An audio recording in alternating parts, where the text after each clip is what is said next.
नमस्कार दोस्तों, मैं doctor Sanjay Sharma, dermatologist hair transplant surgeon, hair free agro clinic Nagpur branch से। जैसा कि हम जानते हैं, विंटर आ रही है और विंटर आते ही हेयर फॉल की समस्याएं बढ़ने लगती हैं।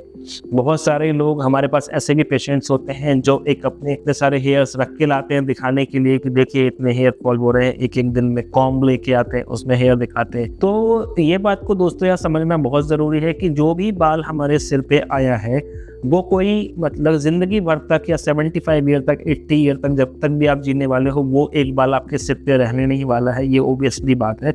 तो हम जानते हैं कि हेयर जो भी हमारे सिर में आया है वो 2-3 या मैक्सिमम 5-6 ईयर तक सर्वाइव करता है स्कैल्प में, फिर उसके बाद वो एक बार गिरता है। तो हम बोल सकते हैं कि हेयर फॉल एक बहुत ही नेचुरल और बहुत नॉर्मल सी भी एक मतलब है प्रोसेस है जो कि होते रहती है टाइम एंड अगेन। और सबसे ज़्यादा हमको देखने में आता है कि विंटर में हेयर फॉल बढ़ता है, क्योंकि विंटर में स्कैल्प जो है ड्राई हो जाता है। बहुत बार हम नहाना भी कम कर देते हैं, हेड वॉश कम कर देते हैं ठंड लगने के कारण। उसके बाद जिस दिन हेड वॉश करोगे, 3-4 दिन के गैप के बाद अगर आप हेड वॉश करोगे तो एक साथ आपको बहुत सारे बाल जाते हुए दिखने वाले हैं। तो उसमें क्या हो रहा है, विजिबिलिटी बढ़ रही है हेयर फॉल की। मतलब जो आपका जो एक्चुअली हेयर फॉल नहीं बढ़ा है, सिर्फ आपको ज़्यादा गिरते हुए दिख रहे हैं। वैसे विंटर में जो हो रहा है ड्राइनेस अगर आपके स्कैल्प में है तो आपको थोड़ा सा उसके लिए ऑयलिंग करना चाहिए। कोकोनट ऑयल सबसे अच्छा ऑयल है जिसको आप लगा सकते हो स्कैल्प पे। अगर आप ऑयलिंग करते हो, मॉइस्चर रहता है, तो ये सब जो अपने लिए होम रेमेडीज हैं, इनकी हेल्प से, और फिर डाइट अच्छी कर दीजिए। पानी अच्छा पीते रहें। विंटर में एकदम से हमारा थोड़ा सा वाटर इंटेक कम होता है, तो गुनगुना पानी पिए, लेकिन पीते रहिए। आप जो बादाम, खारक, अखरोट, ड्राई फ्रूट्स अपने मॉर्निंग में लेते रहिए। ब्रेकफास्ट के साथ मिल्क लीजिए, एक गिलास दूध पी सकते हैं। फ्रूट्स खाते रहिए, फ्रेश फ्रूट्स जो भी आ रहे हैं सीजनल, अभी विंटर में अच्छे अच्छे फ्रूट्स आते हैं, वो खाते रहिए। तो ये सब चीज़ों से अपने हेयर फॉल को आप अपने घर में ही कंट्रोल कर सकते हैं। उसके बाद भी अगर आपका हेयर फॉल कंट्रोल नहीं हो रहा है तो आप जो है मल्टीविटामिन सप्लीमेंट्स ले सकते हैं, जैसे कि विटामिन बी या डी, जो इस तरह के हैं। अगर आप चाहें उसके लिए इन्वेस्टिगेशन करके देख लें। लेकिन अगर आपको 2-3 महीने सब करते हो गए हैं लेकिन आपका हेयर फॉल कंट्रोल नहीं हो रहा है, तो मैं आपको बोलूँगा कि फिर ज़रूर से एक बार अपने डर्मेटोलॉजिस्ट से आप संपर्क कर लीजिए। क्योंकि ये भी हो सकता है बहुत बार कि हमारे पास जब पेशेंट आता है उस समय तक उनका पूरा स्कैल्प ही दिखने लगता है, स्कैल्प विजिबल हो जाता है। फिर उतनी लेट कंडीशन से रिकवरी करने में 1.5-2 साल का टाइम लग जाता है। 2 साल तक अगर कोई पेशेंट हेयर फॉल का ट्रीटमेंट ले रहा है कंटिन्यू, तो वो उसके लिए बहुत ही एक बोलना चाहिए टेंशन वाली कंडीशन पैदा हो जाती है कि 2 साल से डॉक्टर के यहाँ जाके हेयर का ट्रीटमेंट चल रहा है। सब लोग बोलते हैं कि भाई ऐसा भी क्या तुम्हारे हेयर फॉल हो रहा है कि मतलब इसके लिए हेयर का ट्रीटमेंट ले रहे हो। तो इसलिए कि अगर एक बार दोस्तों स्कैल्प दिखने लगा है तो फिर उतनी ग्रोथ आने में टाइम लगता है। जो मतलब बोलना चाहिए हेयर की ग्रोथ है बहुत ही स्लो है, स्लो ही उसमें रिजल्ट्स आते हैं।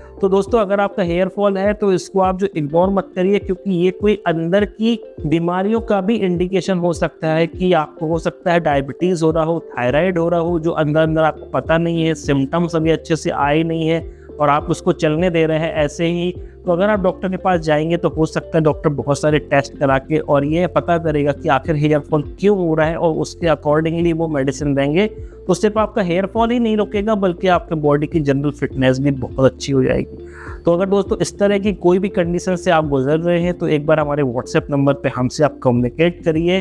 हम आपको मतलब उसके लिए प्रॉपर गाइड करेंगे कि आपको एग्जैक्टली क्या करना चाहिए कि आपका हेयर फॉल रिड्यूस हो। और आजकल बहुत अच्छे ट्रीटमेंट्स हैं, जैसे PRP थेरेपी है, GHC थेरेपी है, low level laser light therapy है। तो रिसेंटली जो अपना क्या बोलते हैं फॉलिकुलर स्टेम सेल थेरेपी भी आ गई है, जिससे कि हमारे हेयर की ग्रोथ बहुत अच्छी हो सकती है।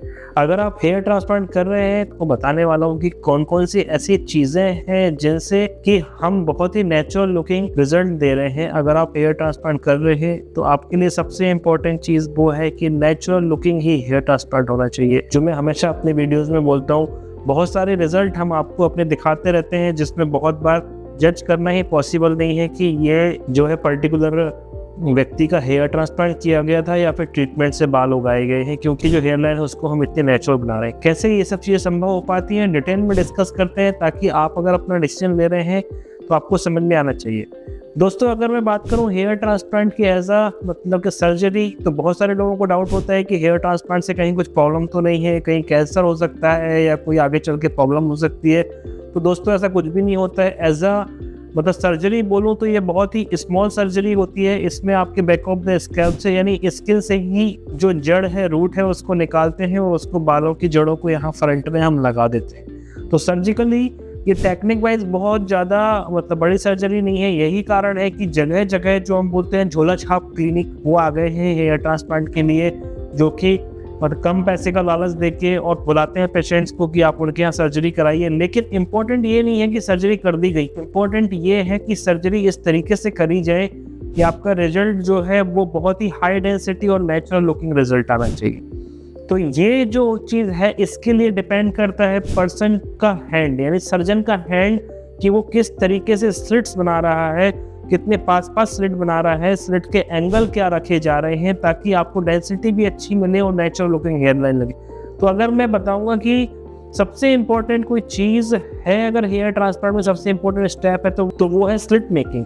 और तो उसमें भी हम जानते हैं कि बहुत ही अगर पास स्लिट्स बनानी है तो उसके लिए हम जो स्पेशल ब्लेड यूज़ करते हैं जिसको हम सफायर ब्लेड कहते हैं, तो अगर हम सफायर ब्लेड की हेल्प से स्लिट बना रहे हैं तो स्लिट्स बहुत ही पास बन सकती हैं और डेंसिटी बहुत अच्छी आ सकती है। बहुत बार आपने देखा होगा कि हेयर ट्रांसप्लांट के रिजल्ट में बहुत ज़्यादा गैप दिखती है, ये मतलब यानी कि आगे से लेके अंदर तक का पूरा स्कैल्प विजिबल होता है, तो उस केस में डेंसिटी अच्छी नहीं आती। बहुत सारे बाल लगाने के बाद भी डेंसिटी नहीं आ रही, ऐसा क्यों हो रहा है? तो ऐसा दो कारण से हो सकता है कि या तो जो ग्राफ्ट लगाए गए थे उनको लगाते समय उनकी रूट को जो है टच कर दिया गया है, डैमेज कर दिया गया है, इसीलिए वो ग्राफ्ट वहाँ पे उगा नहीं है। तो इस तरह की कंडीशंस के लिए हम जो स्पेशल इंस्ट्रूमेंट यूज़ कर रहे हैं उसको बोलते हैं कीप इम्प्लांटर पैन, जिसकी हेल्प से हम रूट को टच भी नहीं करते हैं। और बहुत ही कम क्लिनिक्स होते हैं जो कि मतलब अपने यहाँ पे कीप इम्प्लांटर वाले टेक्निक को यूज़ करते हैं, जिससे कि ग्राफ्ट बिल्कुल भी डैमेज ना हो, रूट उसकी टच ना हो, और फिर उस तरह के ग्राफ्ट जो है 100% सर्वाइव करते हैं क्योंकि उनकी रूट डैमेज नहीं हुई है। सेकेंड चीज़, अगर स्कैल्प में गैप दिख रही है तो उसका फिर ये भी रीज़न हो सकता है कि जब उसके लिए स्लिट बनाई गई है ग्राफ्ट को लगाने के लिए, तो वो स्लिट जो है पैरेलल बनाई गई है, ना कि इंटरलॉकिंग। अगर हम इंटरलॉकिंग स्लिट्स बनाते हैं, यानी कि दो स्लिट के बीच में एक स्लिट इस तरीके से पीछे चलेगी, तो फिर बीच में गैप नहीं दिखेगी, क्योंकि हर जो है आगे जाके एक मतलब वहाँ पे हेयर आने वाला है जो आपके व्यू को, जो विजन को ब्लॉक करेगा, तो हमें डेंसिटी का इल्यूजन मिलेगा। मैं आपको कोई एक मतलब एग्जांपल देता हूँ कि तो ये डिपेंड करता है कि हम व्यू को जो ब्लॉक करना चाहते हैं या फिर व्यू को हम रखना चाहते हैं खुला खुला। अभी हमें चूंकि हेयर ट्रांसप्लांट में हेयर की डेंसिटी ज़्यादा दिखानी है, तो हमें आगे आने वाला व्यू ब्लॉक करना चाहिए। तो दोस्तों, अगर आप हेयर ट्रांसप्लांट का प्लान कर रहे हैं तो आपको देखना है सबसे पहले कि जेन्युइन क्लिनिक है, डॉक्टर खुद सर्जरी कर रहे हैं, और फिर उस क्लिनिक के रिजल्ट्स कैसे हैं और क्या वो अपनी सर्जरी में कुछ स्पेशल टेक्निक जैसे कि इम्प्लांटर FUE टेक्निक, जिसमें कि हम कीप इम्प्लांटर या सवा इम्प्लांटर या फिर चॉय इम्प्लांटर, ये इम्प्लांटर यूज़ कर रहे हैं, या फिर मतलब वहाँ पे हमारे पास जो सफायर ब्लेड होना चाहिए जिससे कि हम हाई डेंसिटी और स्लिट्स लेके आ रहे हैं, क्या ग्राफ्ट को स्टोर करने के लिए चिलर मशीन है, क्या वहाँ का जो है स्टाफ भी क्वालिफाइड है डॉक्टर के साथ साथ और एक्सपीरियंस है, क्या वहाँ इंटरलॉकिंग स्लिट्स बनाई जा रही है, क्या उनकी स्लिट्स की डेंसिटी बहुत अच्छी है, क्या वो आपको नेचुरल लुकिंग हेयर लाइन दे रहे हैं। अगर ये सब चीज़ें जहाँ पे अच्छी हो वहाँ आपको 100% अपना जो हेयर ट्रांसप्लांट करना चाहिए, रिजल्ट बहुत अच्छी मिलेंगी। और हम हमारे क्लिनिक में इन सब बातों का बहुत ध्यान रखते हैं। अगर आपके मन में डाउट है, एक बार आइए क्लिनिक, हम आपको एक्सप्लेन करेंगे actual process. Thank you so much.